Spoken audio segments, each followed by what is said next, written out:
Hello friends and welcome back for another episode of the Terraria 1.3 Let's Play. Today is episode Big 50. So I think by the virtue of the way that things work in the world, it's probably about time that we go out and buy a convertible and spend all of our money in silly and frivolous ways because we don't know what to do going forward. That's not necessarily true, actually. It's going to be quite the opposite. We've already spent all our money in previous episodes, and I think now we're actually getting past the midlife crisis of episode 50 to the extent that I'm actually trying to come up with ways that will actually exponentially increase our profits going forward. So one of the suggestions that I saw in the comments, I think a very good and useful one, was it's probably time to get into the pumpkin moon soon. I know a lot of money can drop from those, and I've sort of started to seed the world for what I hope to be the eventual easing of the pumpkin moon event. Well, what I need to do here is I've created a whole bunch of pumpkin patches all over the place, and we're going to go ahead and harvest those at some point, and then we're going to go ahead and combine them with hollowed bars and ectoplasm and make pumpkin sigils or whatever emblems they're called. These actually each drop like 6, so I don't actually need too many of these before I'll have quite a few. And by the way, if you're wondering where the pumpkin seeds even came from, I got them from my my lady up here. I forget what her name is. I want to call her the botanist of the world, but that's not her role. She's like a sage or something, right? Anyway, she's got pumpkin seeds right here. I grabbed a whole bunch of those, seeded them all around. We're going to collect them, and then we're going to eventually set that up. But before we do that, first I want to introduce you to our new pet. I mean, the lizard pet was fantastic, and I have no ill will toward him. But we happened to find this when I was looking through Pantera drops, because I happened to be meandering about in the jungle for reasons that I'll explain in just a while. So you can see we got this little sproutling friend, and he'll follow me around like a true buddy. And I think in the nature of us having, you know, the blue fluorescent kind of look, I think the plant friend kind of goes really well with that. And if you want to see his icon, it's the seedling right here. Someone's a pet sapling. So that's what that looks like. I also happened to get one other drop, and it's not really worth getting into what it is. It's not like a big deal, but I'll show it to you anyway. We got the Flower Pow, which apparently has changed its damage output since I last put it in my chest. Not sure what that is all about. That's what that looks like, in case you're wondering. Thank you, by the way, for everybody explaining to me how the engineering behind the scenes works when it comes to heart statues and such, because that was a thing that was rather foreign to me, and well, you made it a little bit clearer. If you guys want to explain to me, though, how on earth the chests seem to work when I put weapons in them, they just, like, change damage and DPS and things. I don't get it, but it doesn't really matter. I'm just saying it's strange. So anyway, today's plan, so we're going to go to the dungeon for a second, because I need to harvest a little bit more ectoplasm. I've got very little. I also want to grab some more blue candles while I'm there, because I've got another ulterior motive. As you can see, I've got some lizard bricks here in my inventory, and what we're going to do is head on over to the beach on the far right, and I figured, hey, it's easy to do since we're kind of on the same direction anyway, and we're going to drop all those bricks down and some water candles, and we're going to see if we can get a UFO event again, because I never really got that to work. And apparently, adding the lizard bricks will drastically up the spawn rate, and I figured it's a twofold plus, because not only will it help me with farming UFOs, but it'll also help me with farming whatever it is in the ocean that I happen to be after at the moment. I'm watching for strange plants as I rush past all of this craziness. It's very pretty watching that go by, isn't it? These little wispy espers flying through the air. Whee! It's really fun. I quite like this yo-yo now.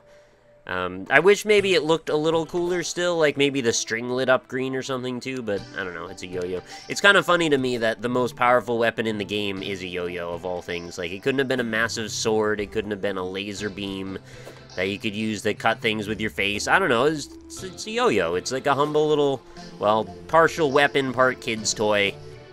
And apparently incredible DPS to her. That's the yo-yo for you. Anyway, what other things did people mention? People wanted me to do the moon event, so we're gonna do that for sure. Put on Stardust armor. Yeah, we're gonna try different builds. That's gonna happen in the future as well.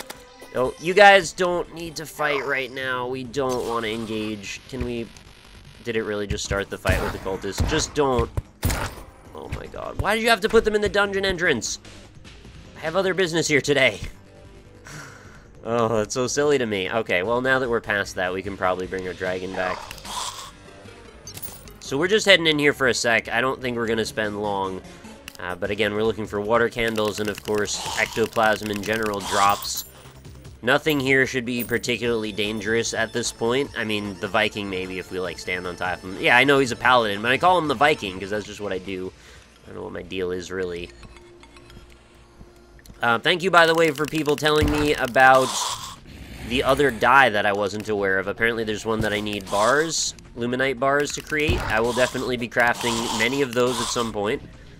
I don't know when exactly that will be, but next time I get a few minutes to go grind the pillars out, like 3 or 4 more times, I should have another excess that I can then choose to do with what I will. And of course, dyes would be a high priority. Apparently I need like 70 dye or 70 bars or some crazy number like that to get every full dye slot completed with that. And hopefully it's a cool looking one, otherwise, well, why even bother, right? So we don't need many water candles, just a small handful should do the job. I know I'm not using the yo-yo bag right now. Right now the priority for me happens to be more mobility-oriented. I know that is not optimal, and that's okay. Not every motion has to be optimal, especially now that we're overkill for DPS. We really don't have to worry too much about some of that stuff. Of course, if we do end up getting some other drops here, like ones that we can use toward the GPS-style stuff, like combining technology things, that's great too. Certainly not going to look down on that option, and which is another reason that I kind of wanted to hang out here for a few moments. So far, we've gotten like 0 ectoplasm drops, and maybe that's, well, because I'm not standing in the same spot for long, and because if I find water candles, I'm probably going to take them.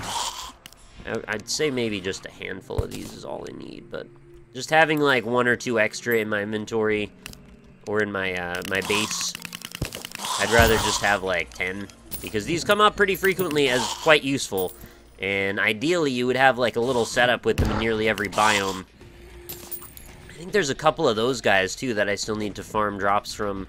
Little staffs and stuff that I haven't gotten. I don't know, I need to look through the checklist and, like, actually, well, is there actually a checklist of, like, every Terraria drop in the game with a little checkbox next to it as a PDF that I could just go in and, like, modify? Oh, we got 2 ectoplasm from him. I actually forgot that they can drop more than 1. For some reason, I had it in my head as just a one and done deal. There's another 2. Alright, I'm liking our odds all of a sudden. Yes, I know I want to leave some of these water candles, but we'll find a balance, no worries. What else was there? Oh, there was a couple of Twitch-related kind of questions that I could hit for a sec. Somebody that was starting out on their channel, and I know we addressed a little bit of this last time, but we can get back into it because, hey, it's something I like to talk about anyway.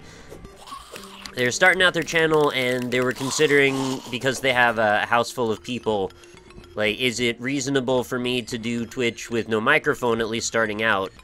I mean, depends what your goals are, is my answer to that. I mean, take everything with a grain of salt that I say. I'm just one person, and it's not like I have the most successful channel on Twitch or anything. I would say it's like a medium-sized channel right now. Granted, I've had a lot of help as well, so my advice might be skewed a little bit. But taking that into consideration, I would say consider what you're trying to do. If your goal in doing Twitch is to get lots of viewers and retain them for as long as possible, well, 90% of the other streamers on Twitch use a mic, so by virtue of that, you're probably going to be less favored. But if your goal is just to have fun, play games, and potentially just stream for friends or something like that, or, you know, whatever your goals really happen to be, it's up to you. I'm not telling you how to live your life. It might be just fine to not use a mic. I know from my own personal experience, I've done streams where I've turned my mic off because maybe I wasn't feeling well or just wasn't feeling social that day. And chat generally just turns into, like, why isn't there a mic over and over and over again? And, well, it's because I've also set up an expectation that there would be. But, you know, I try to vary that stuff a little bit. Like, I don't use a webcam consistently because I don't think it's usually necessary. I've kind of made up a theme out of, like, well, for the NLSS, it's pretty much always the same preparation. We've always got the webcam, we've always got the mic, obviously, and we usually have the same kind of overlays and the same kind of structure to things. And people like consistency. I think generally that does better to serve the channel. So if you have a way that you want things to be and you do it the same every time, people get to know you by that particular set of circumstances, and then things become more expected and less criticized, I guess, over time. And we got a bone wand, which is a thing that we didn't have a second ago. What does this do again? Consumes bone, places bone. Or did I have that? Actually, it sounds familiar now that I say it.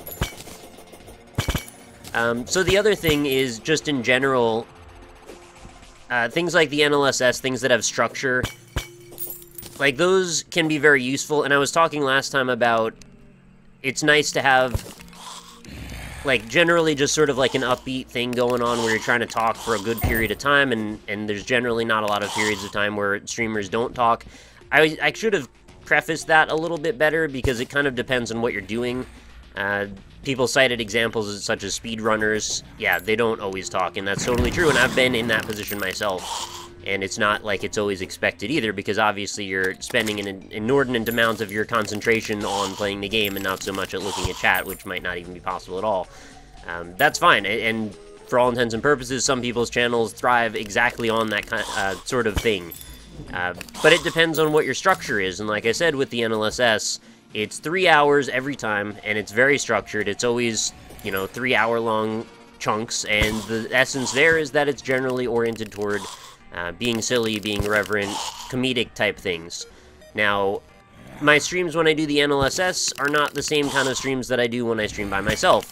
I generally tend to focus extremely heavily on chat when I'm by myself. I don't usually have my webcam by myself, and it's more of an interactive experience, where the NLSS is more about the dynamic between the bunch of us talking and making each other laugh and all of that. So it's a different offering, and I get a different reaction based on that offering. So you've got to keep in mind that there's a lot of different sort of archetypes that you can fall into when you're trying to create a quote-unquote product. I know it's maybe a cynical way to call it, but I guess it kind of fits that bill. You're structuring some kind of offering, however you want to phrase it or put it. It's going to be either, well, one of very many different things. It could be you playing a game quietly to yourself, it could be you interacting heavily with chat, it could be you interacting with your friends and laughing a lot, or really, expertise-heavy play. There's a lot of different options. The point being, pick the thing that suits you best. If you have multiple facets to what you want to do, that's fine too. You're not necessarily going to have to be pigeonholed into one thing, but your audience has to come to know that. And at the beginning, when you're first starting out, the best thing you can do is have as much consistency as possible, because audiences really do respond well to that. If you know that you're going to be able to stream at the same time every day, with the same kind of push, meaning like if you want to play one particular game and you want to try and get momentum built up, that's ideal. So do that. You'll be able to say to your audience, hey, if you guys had fun today, give me a follow and come back again tomorrow, because we'll be continuing off where we left off, and you guys can all be part of that same experience. And if you had a good time then, you're going to have a good time, or if you had a good time now, you're going to have a good time then, is the idea. So it's able to be replicated from one experience to the next. And the consistency, I think, when you're starting out, is probably one of the most important things at all. Like, I mean, you want to have your video and your audio set too, obviously, and if you have a little bit of expertise in dealing with your streaming software, or having, a couple of overlays that look nice, that certainly helps production value as well. And not having, like, a bunch of really annoying, like, follower shout-outs, and I know I'm guilty of this on occasion as well, because I have kind of, or had kind of an annoying sub-sound at times that went on for too long, but I addressed that, and maybe that was a mistake. And granted, being able to adapt and change based on things is also really useful too. People that are too set in their ways and can't take criticism, that'll also weed people out over a long period of time too, because you're gonna get, occasionally when you're starting, a night where you'll have almost nobody, then maybe you'll get like a small group will show up, and then you might get one person that's like, your audio sucks, and then they'll leave. If that happens, you got to be able to roll through that and continue on and not have it completely impact your mood, because it's a thing that isn't really greatly talked about on Twitch, but if you have a bad mood and if you aren't having fun, it shows really quickly, and people respond to that unfavorably. I mean, you need no more evidence than when I got salty during Bloodborne streams. There's people that can use that to their advantage and have sort of that as part of their expected nature to their chat. And people like B-Rex, I guess, would be the best way to phrase it. If you can pull that off, then kudos. I find that it's, personally, for me at least, it's not necessarily a thing that I can do. I don't actually know the formula of how you turn that into a positive for your channel, but if you figure it out, feel free to tell me. I think it just has something to do with being comedic about when you're in a bad mood, meaning not really being in a bad mood, being able to acknowledge that you're not feeling great about something, and then continue on through it in a way that is more funny than annoying, I guess. But I guess that's really just... It's kind of a deep-seated bit of anybody individually's personality about how they're going to deal with something like that. So, I don't know. It's not really something that can just be expressed through sheer verbiage. We've got a lot of strange things here in my inventory right now. We got 10 ectoplasm. That's all we got. We did get a lot of water candles, though. So maybe we can kind of call it right here and just head on back up. I don't want this whole episode to just be me dungeon delving today. Grant, there are probably more things. I'm checking for mimics, so they keep seeing these golden chests and thinking that they're going to be those. It would show up, though, on my tracker at the top. Also, the people that told me, like, I need to go ahead and focus on GPS and finishing out, like, the fishing quests and stuff, I hear you. I'm trying to figure out the best way to go through that. It's tough to balance sometimes. I have, like, other priorities, too, that I'm trying to do in my off time. And when I have to play Terraria for 2 hours before I can record the next one, it becomes difficult to then go, oh, well, we'll do this and that and the other thing at whatever pace that I've set in the actual series. So sometimes I need to do an episode like these, where I'm doing other stuff to set up for bigger stuff that'll eventually pay off in the long run. So yeah, I hope you get what I'm saying there. But yeah, I hope that some of that Twitch stuff was useful to talk about. I had my own little Twitch conversation that I wanted to have, which is kind of, it's sort of a different way of framing things than I'm used to, but I noticed today, and this was not actually a bad thing, but it sounds like a bad thing at first. I went on my YouTube channel, and bear with me because it's actually a story about Twitch, even though I'm starting on the other end. And basically what happened was it showed up that it was like I lost 79,000 subscribers or something in my YouTube analytics. And I was like, what the hell is going on here? I didn't think for a second, really, that I actually lost all of those subscribers, because that would be more than all of the subscribers that I have on my channel, and there's very little chance that absolutely everyone left at the same time, like in one day.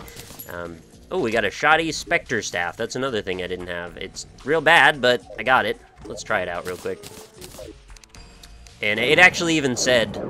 Oh, that's average. It even said at the top of the analytics page, it's like, there were problems with the analytics the other day, and just bear with us while we try and sort that out.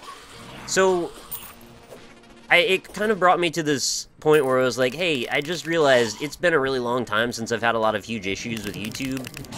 And that's a big deal to say, because last year or the year before that, or both, YouTube has been just a shoddy mess, and pretty much every couple of days there was some kind of problem with it. Whether it be thumbnails not loading, or things not processing, or comments not displaying, or things getting randomly deleted, losing tons of subscribers for various reasons, things not displaying in the sub box. There's like 100 different reasons why YouTube has been a mess. But in 2015, I have to say, I've had a much, much smoother experience. I'm not sure what exactly has changed to cause that shift in momentum. And granted, that's my personal experience. I know there's been plenty of my friends that have said just the opposite, that YouTube is still totally broken and there's been issues. So, you know, take that all with a grain of salt. The reason I bring this up, though, is because, granted that YouTube seems like it's getting a little bit better, I feel like Twitch has almost been getting a little bit worse. And this is not anything particularly insidious or really anything that I'm trying to, like, just totally take a dump on them in general. It's just a very loose kind of observation that I've noticed there's been not as many improvements or streamlinings to the Twitch experience lately, and I have to imagine a lot of that has to do with their switch in perception, going from a smaller company to, you know, getting bought by Amazon, and then all of a sudden now they're doing TwitchCon, and they're trying to really, really ratchet up the PR element of the whole thing, and granted they're still hosting a ton of huge things like Evo and TI and SGDQ and AGDQ and all of that stuff. So, you know, they've got a lot on their plate, no doubt, and I'm not trying to really give them a hard time in the scheme of things, but I feel like there's a lot of things that, feature-wise, still need to be worked on and just haven't gotten a lot of attention to them lately. The last big feature that I think has been super meaningful Wow, another blessed apple. I just got one of those dropping right before we started this episode, so I must have had like 5 or 6 of those now.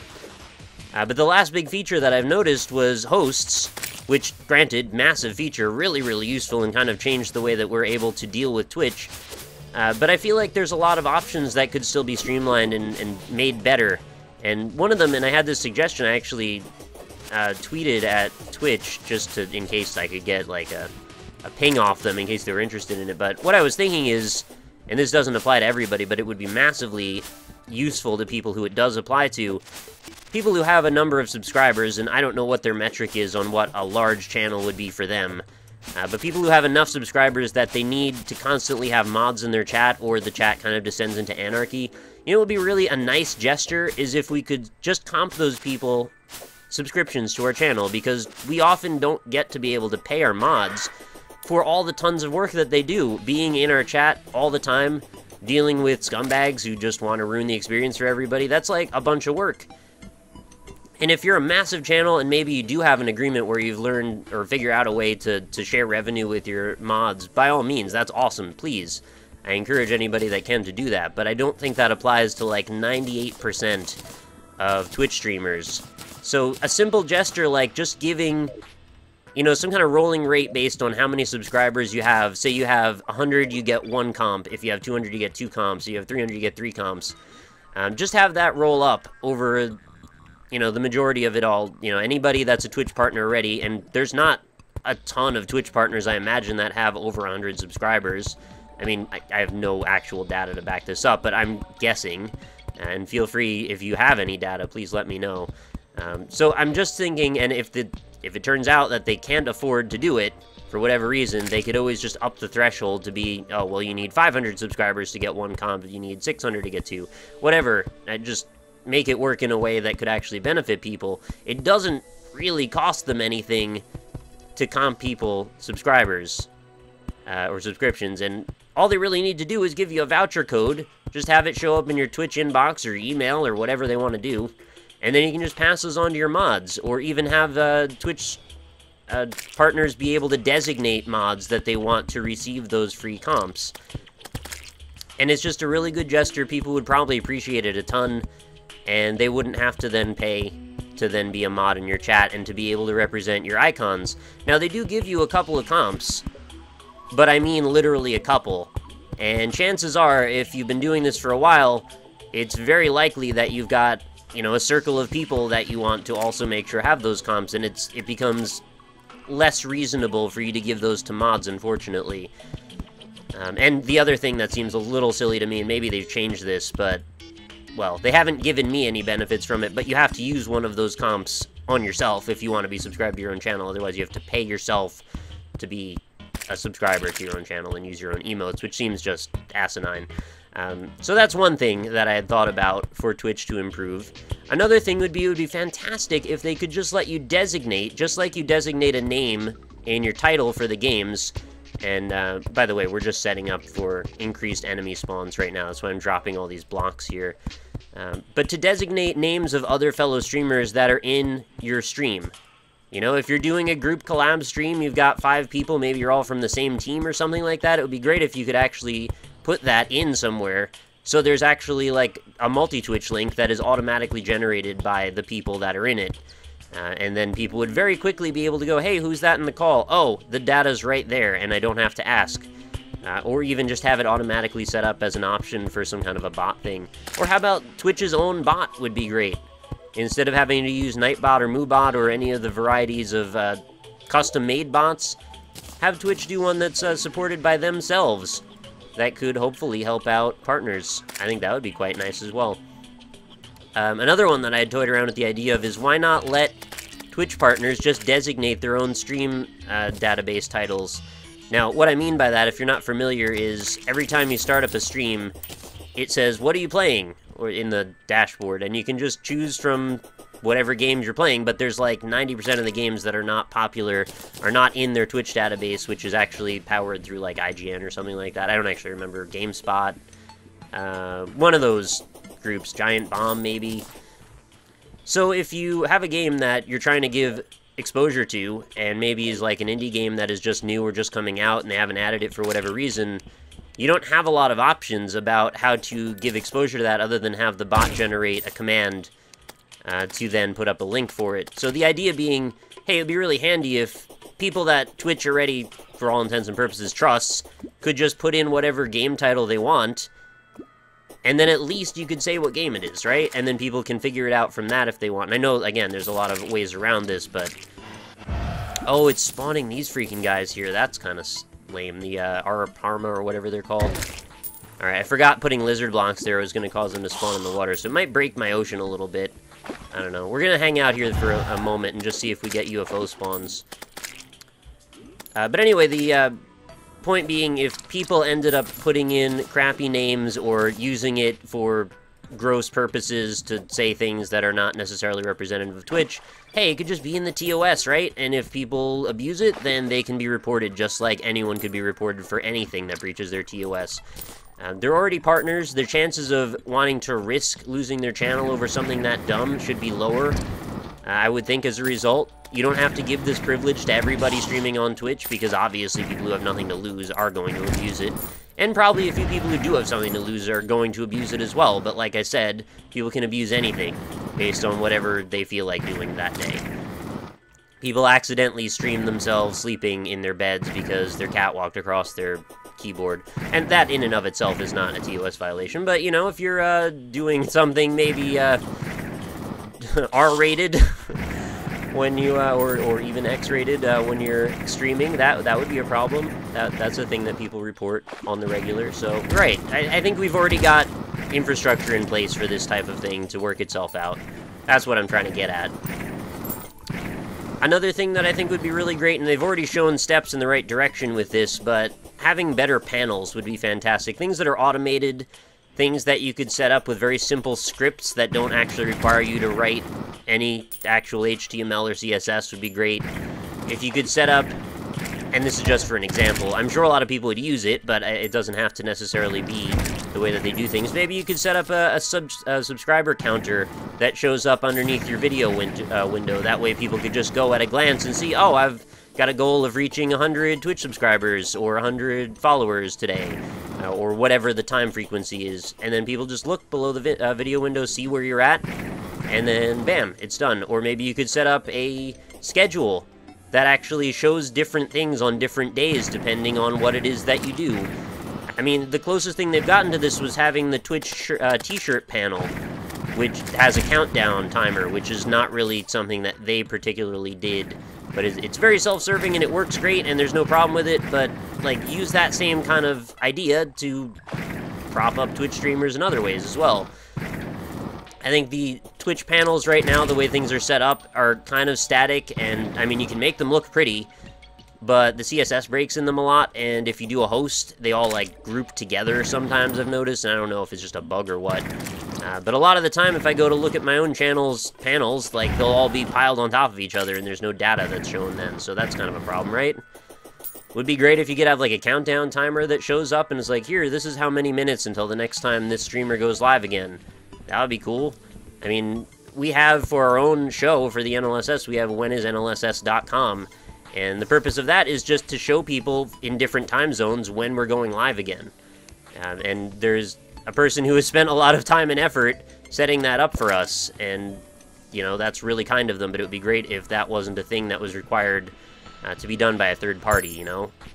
Empower Twitch streamers to do the best that they can with the tools that they're given, instead of maybe focusing so much on things like TwitchCon, which it benefits a small amount of people disproportionately, and the rest of them not at all. I have zero motivation to go to TwitchCon, unfortunately. It's kind of like unpaid work, in a way. Like, if I were to go to TwitchCon, granted, it would be really sweet to go meet a bunch of people and shake a bunch of hands, and it could be a good networking opportunity. And this is a bit cynical of me to say it this way, granted, I know this.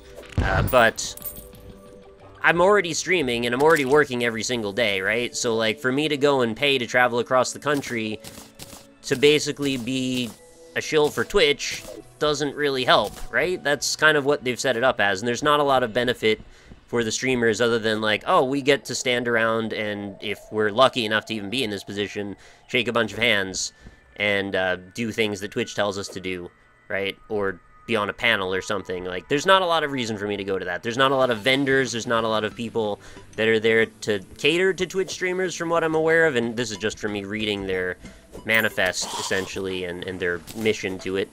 And really, like, the biggest positive that I'd get from the whole thing is just possibly being able to hang out with fans and just being able to just be there for the experience. I'm sure the after-hours parties are probably going to be plenty of fun, but, like, it still costs like $1,000 for me to travel to do that, so I'd rather not lose the money from not being able to stream, potentially, unless they set me up with a private streaming booth, which also seems bizarre to go across the country to do the thing I could do from home, right?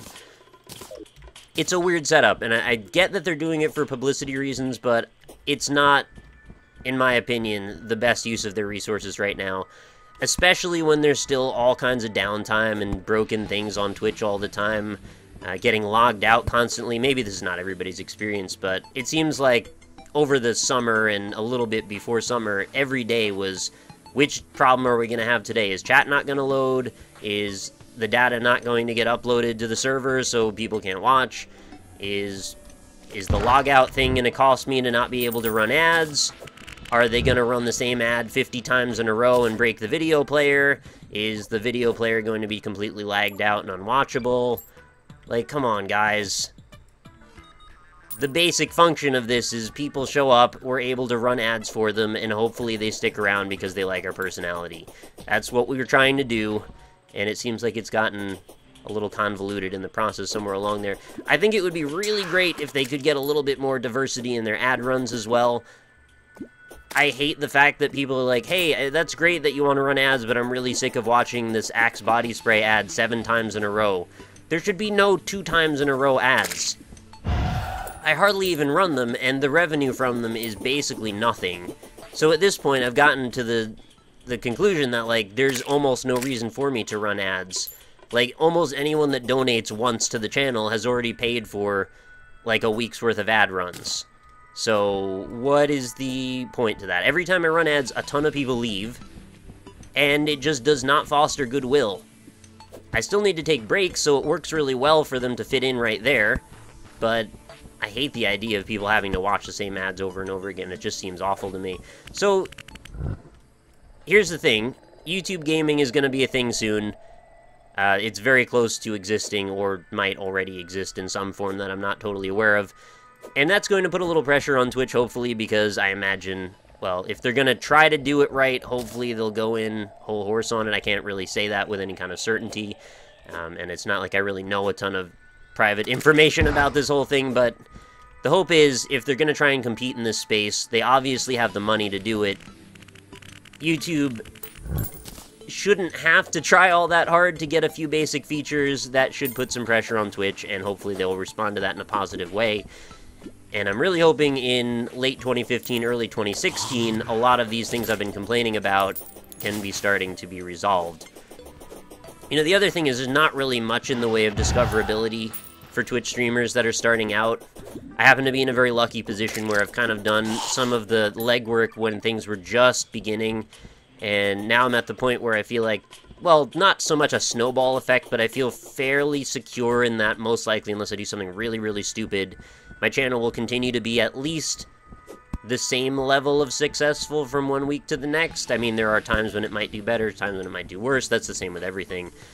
But it's probably not just going to vanish overnight, is the hope.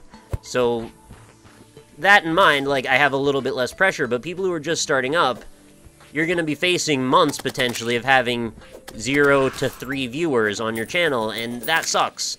What I try to do, as often as I can, and this is not a thing that I feel like enough people do, is I raid people who have very low viewer counts, people who are playing games that I like, and people that I feel like would be, you know, enjoyable to watch for a few minutes. If I've got 300 people watching my Twitch stream, when I finish up, I'll go, hey, who's playing The Binding of Isaac today? Who's playing Super Metroid today? Who's playing Super Meat Boy today? Let's go find somebody with decent audio quality who seems like they're doing fine, and let's just give them a massive raid, and it makes their night better, it makes my night better. I've made a ton of friends by doing that, and it's helped everyone's everything. Like, there's no downside to it.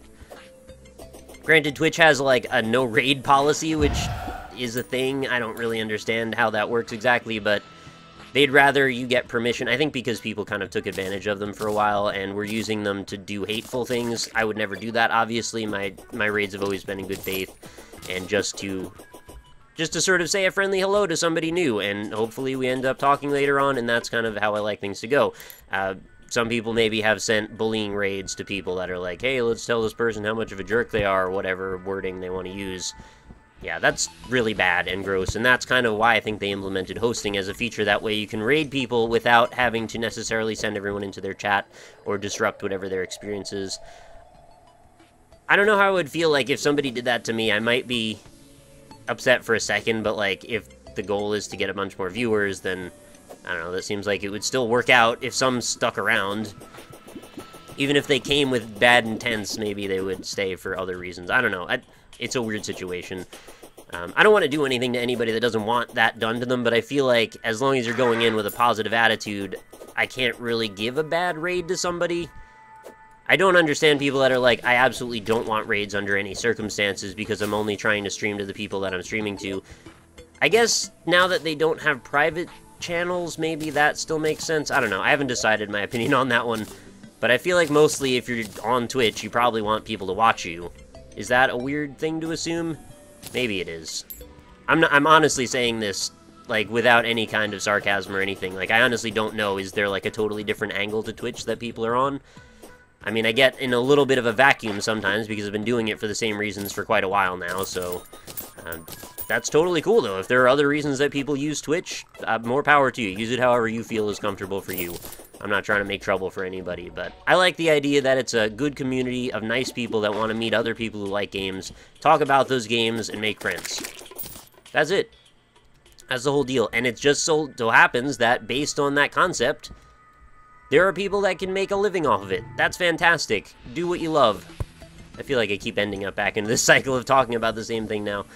But anyway, that's kind of what I hope Twitch can end up being eventually. More about just that kind of an element, that kind of ambience. Everybody getting along, less scumbaggery, less disgusting, absolutely vile SGDQ chat. More people that want to meet each other and say hi and talk about their day and talk about games. That's it.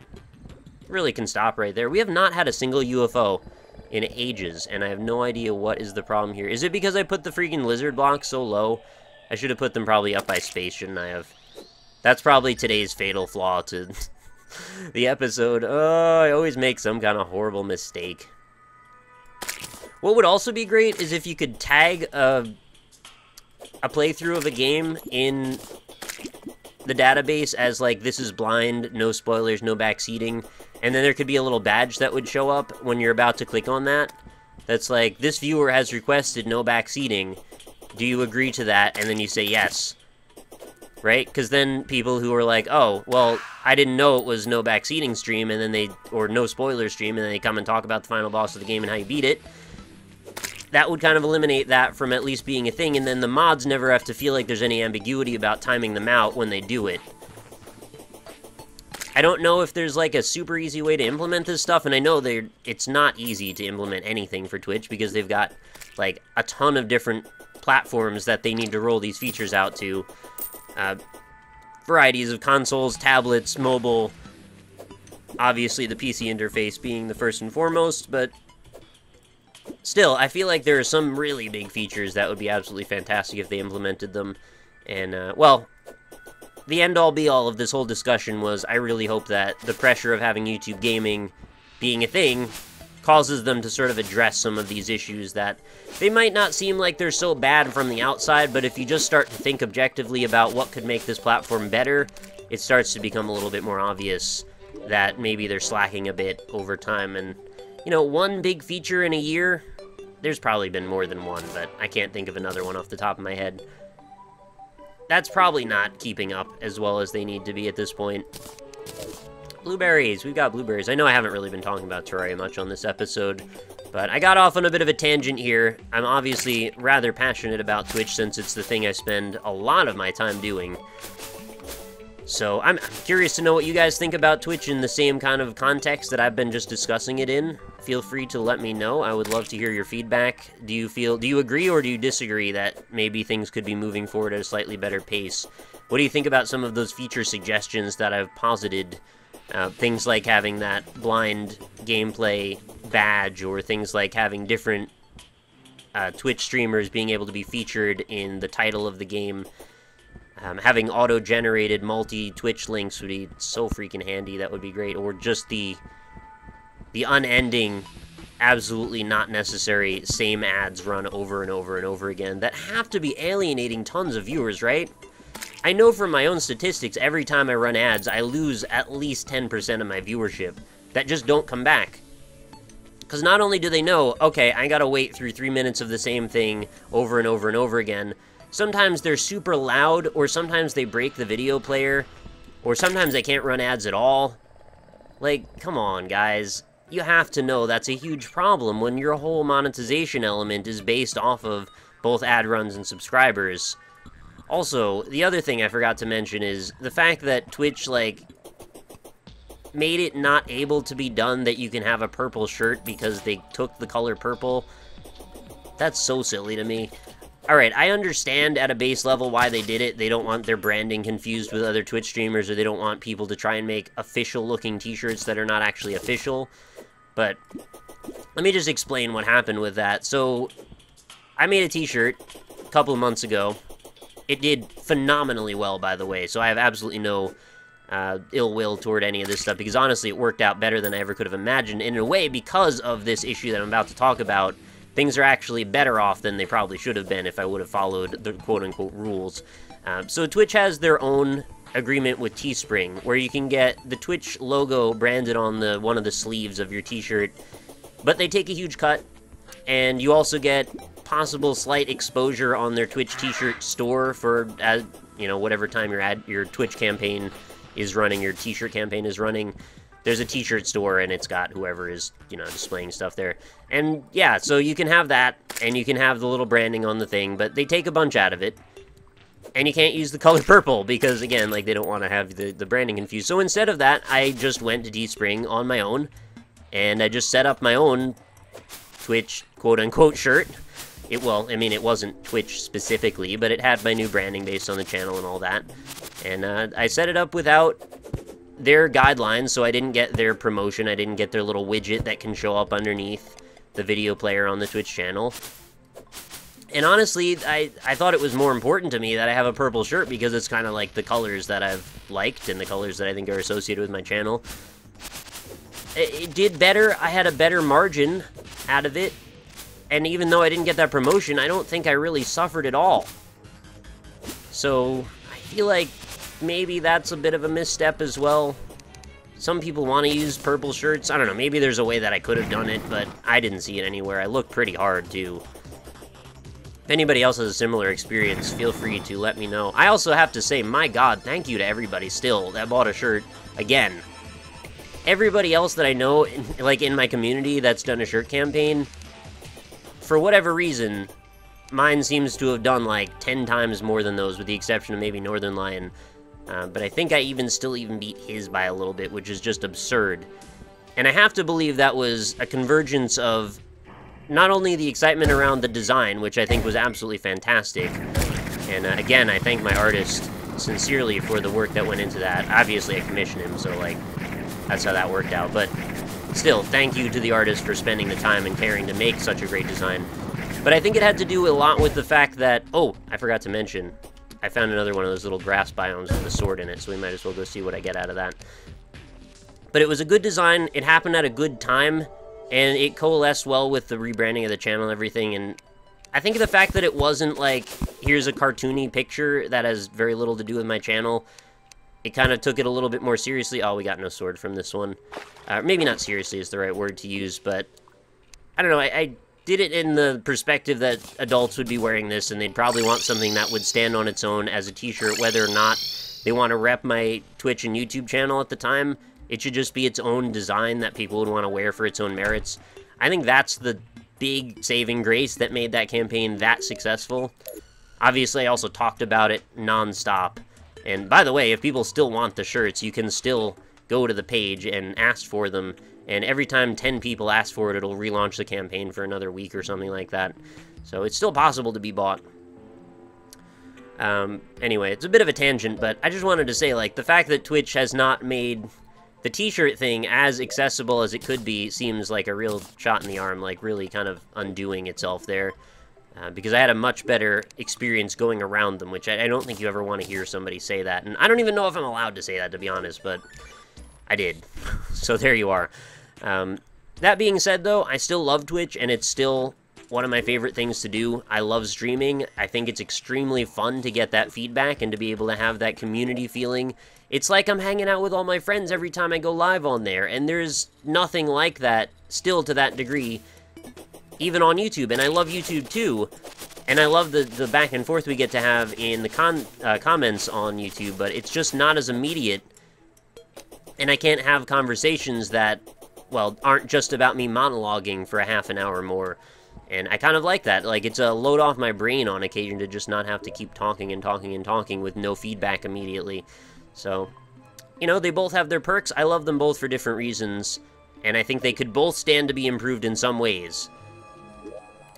But I just hope that Twitch gets its junk in gear sooner rather than later, because the emphasis for me is not publicity for them. The emphasis is make the structure work as well as it needs to work for everybody that's on it.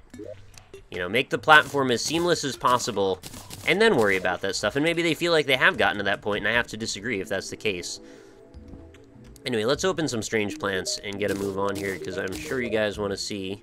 We got Grim, Mirage, and Glowing Mushroom. We got more Glowing Mushroom. This has to be the most common one that I ever get.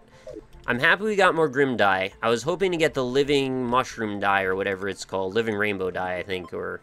No, that's not it. Dark Moon, Midnight Rainbow dye?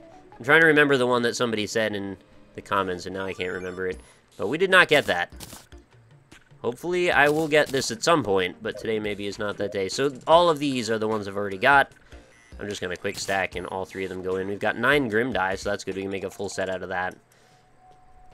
I had to restructure this stuff now that I had crafted these Solar dye and Vortex Nebula and all of these Stardust. So now we've got like our metallic looking dyes across the top. Then we've got our living variety of dyes there. We've got our acid and swirly looking dyes there. And then we've got our solid colors down at the bottom. Freaking 17 glowing mushroom dye, despite the fact that I've got a full set of them on my character, is just nuts. So we had another bit of a strike today in terms of drops. For next episode, I guarantee we'll have enough stuff to make Pumpkin Moon happen, and that's where we're going to be farming for money a little bit. We've also got a bunch of pirate maps, so maybe we could do like a half pirate map invasion, pirate invasion, and then half pumpkin invasion, Pumpkin Moon. Do one in the day, one in the night, maybe that would work out. How much ectoplasm? We're at 29. We got plenty of hallowed bars, we got plenty of pumpkins. What did it take? The ectoplasm was like 15 or 10 or something like that. So it was more than I expected when I saw it on the list. We'll see. Really, just to be able to do one would be a good start from there. And we'll sell off our blessed apple. We've got more than enough blue candles now. I can put these away. Don't really need any more of those. I actually stopped carrying my glow sticks now because I've got this guy with me, the little light pet. He does the job just fine, and also I don't have to worry about not being able to breathe underwater, so that's good too. Oh, we had apparently already an ancient, what is that, Necro helmet? Where did I put that? Old gear? Oh yeah, we got 3 of them. Why only the helmet? Really only need 1 of those. Let's sell off this stuff. And we'll get rid of our apple as well, because I've got extras of all that too. So anyway, I guess before we completely lose all of our momentum, feel free to comment on any of the stuff I discussed today, or if you have other questions about it, feel free to chime in. It's a really easy thing for me to go on and on and on about, so if you're really sick of me talking about this stuff, feel free to say so as well. I understand if that's the case. I will have no hurt feelings if you just want me to focus more on the game. It's fun. It's a good topic to discuss because it's kind of what's directly relevant to me, and I have some insight into it, and I know a lot of friends who are obviously very into it as well, so of all the things I can talk about, I guess it's probably one of the things I'm most motivated to talk about. And maybe it's a little self-serving that I want Twitch to be better so I can use it better, but I think it benefits a lot of people, even people who use Twitch casually, that some of these things get sorted out. And I don't have problems every day, but it's like maybe 75-25 dice roll. 75% that it's good, 25 that it's bad. That things won't work. Anyway, that's going to be it for today. Thanks, everybody, for watching. As always, if you enjoyed it, make sure you leave a like. It really does help. And I will see you again tomorrow for another episode. Hope you have a great night.